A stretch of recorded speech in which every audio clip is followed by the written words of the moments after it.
Are you worried about the internal SSD on your Mac being eaten up and dying within a few years? Well, there's no need to worry. I've been covering this topic since November last year, and I've proven that it's not a huge deal, and that there are also steps you can take to reduce the amount of data being written to your SSD, if you're really worried or you want your Mac to last likely into the next decade. In this video, I'll be examining the biggest cause of excessive data being written to your internal SSD, and that is the web browser you're using and what type of web content you are consuming. I've tested Chrome, Safari, Firefox with the caches disabled, Edge, and also Brave, and I'll give you the results right now. But first, a quick shout out to Clean My Mac X for being a sponsor of this channel and allowing me to stay home all day and do this testing for you guys. Clean My Mac has just rolled out native support for Apple Silicon Macs and has a new, fresh and modern look for macOS Big Sur. It can be anything you want it to be, a performance monitor, malware remover, or even a macOS cleaner. It was super helpful for this video for disabling unnecessary launch agents that were causing unwanted programs to load every time I turned my Mac on. Apple's very own login items feature in system preferences was useless and didn't display even a quarter of what I found in Clean My Mac. Check out the link in the description for more. Now, before all the keyboard Steve Wozniaks start commenting, I'm not trying to scare anyone, I'm simply doing the research and displaying it to you in a simple format so that you can be informed and make a decision for yourself. Onto the testing. I'm on the most recent version of macOS as of the date of this video. I'm also using Apple Silicon versions of these apps, and all apps are up to date. All browsing history and cookies, etc. have been wiped. There are no extensions, and there are also no other background tasks running. In my first test, I loaded each browser with 10 tabs, a mixture of YouTube, online articles, Reddit posts, and online shopping. Most people generally queue 2 to 3 different YouTube videos up in different tabs when watching YouTube, so I think this is a fair test. I made sure all the web pages loaded, but any videos got past the ads, but then were paused and did not play. There were no other apps running.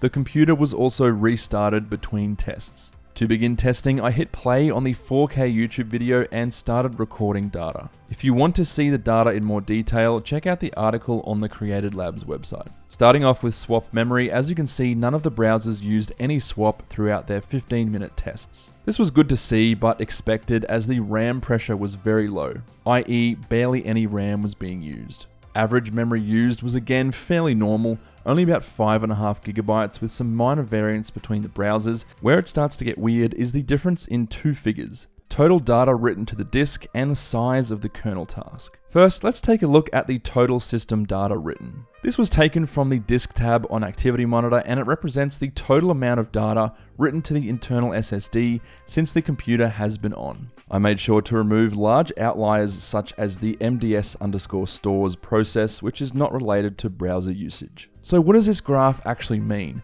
In short, even though the memory pressure was very low, only about 5.5 gigabytes was being used out of 8 gigabytes, and zero swap memory is being used, browsers such as Chrome and Firefox were still writing heaps of data to the internal SSD. Note that we're not really interested in the actual values here, but we do want to examine the differences between the browsers visually by a bar chart to see which is the lowest. As you can clearly see, Safari and Firefox with caches disabled write very little, with nearly 3 times less data written to the internal SSD. Chrome is by far the worst, but what was interesting is that Firefox, Edge, and Brave were all almost the exact same. If we compare this same graph to the total bytes written to the kernel task process, which is responsible for swap among other things, you can see things don't add up. There's a big difference between Chrome kernel task size and the total bytes written size, for example. Well, this is because browsers like Chrome, Firefox, Edge, and Brave all have helper processes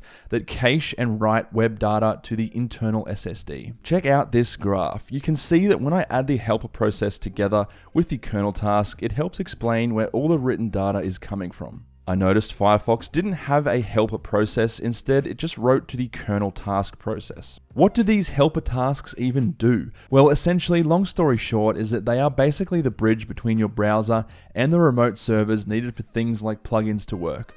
For example, to display ads or show certain content on web pages. For streaming video content or YouTube in this example, these processes actually write and buffer the video to your internal SSD to ensure playback is smooth in case of RAM, internet, or system issues.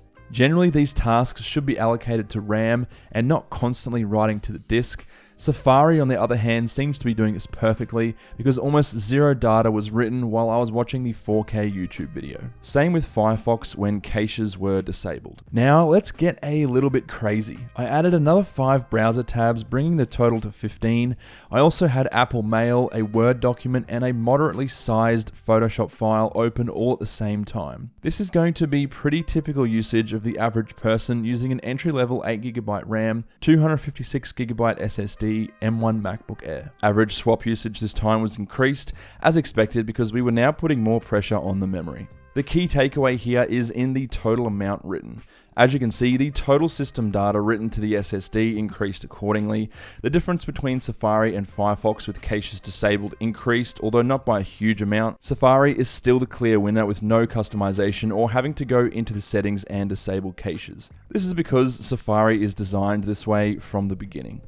Why are Safari and Firefox with caches disabled able to get away with not writing all this data? Well, you can see in this graph they cause the highest total system RAM usage out of the other browsers. Instead of writing to the SSD, they keep the data in RAM memory. Surprisingly though, they really don't use much RAM to do this. Just look at Brave, Edge, and Chrome right behind them. So what does this all mean? Do you have to delete Chrome and Firefox and then swear never to use them again? Of course not. If you watched my last video, you would have seen that I updated macOS and started using Firefox with all caches fully enabled and Chrome again. Nearly 3 days later, as of the date of this video, after constant Firefox and Chrome usage, as well as non-optimized apps such as Discord, I've only written an additional 200GB or about 90GB on average per day. That's only about 32 terabytes a year. And my browsing included a ton of YouTube videos over those days. Now, we don't know exactly what the lifespan of Mac SSDs is, but we do know they are really high quality and likely have a TBW or total bytes written value of potentially 600 or more. Even if I double my daily usage or the TBW turns out to be 300 instead of 600, that's still a minimum of 10 years before I might start to see issues at my level of daily usage. Bear in mind that TBW ratings are a minimum. When SSDs are actually tested, they usually blow right through that rating. So in conclusion, in my opinion, which hasn't changed in 5 years by the way, Safari should be your choice of browser if you're using a Mac.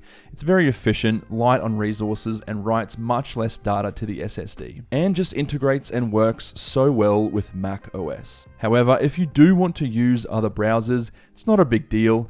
Update your version of macOS to at least 11.2.3, and that will also help a fair bit. If you're wanting to watch a ton of YouTube videos or streaming content, you may want to either use Safari for that, or simply disable the caches on whichever browser you're using, but only if you're worried about huge levels of written data. For example, if you've only got a 256GB SSD, and want your computer to last years and years. I do, however, recommend you to use either SmartMon Tools or DriveDX, and just keep an eye on your total data units written to the internal SSD. You can also check Activity Monitor from time to time.